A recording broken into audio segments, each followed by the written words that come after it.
Jamais dans le privé, l'emploi n'a été aussi important. Restauration, garage, services, commerce, industrie. Les effectifs salariés ont dépassé 88 000 au deuxième trimestre 2022. Une croissance de 6,2% par rapport au dernier trimestre de l'année 2019, juste avant la crise Covid. Une augmentation 2 fois plus importante qu'au niveau national.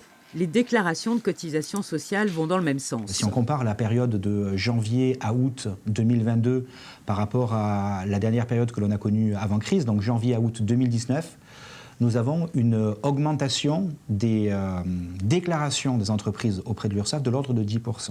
Voilà. Et on retrouve une ventilation qui se répartit dans les différents secteurs d'activité de façon assez uniforme, donc ce qui signifie que leur activité a augmenté. Autre nouveauté, le salaire moyen par tête est à la hausse. On parle d'un salaire brut, toutes primes comprises, dont celle du Covid, qui ne seront pas pérennes. Entre 2019 et 2022, ce SMPT a augmenté de 7,6%. L'écart avec le salaire moyen national se resserre.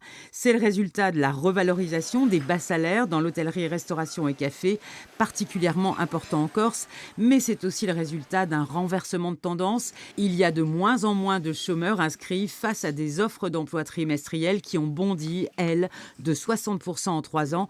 Alors, comment va le marché de l'emploi ? On a deux prismes pour regarder cela. Soit on regarde le prisme de la demande d'emploi, et là, effectivement, elle est en forte baisse depuis maintenant quelques temps.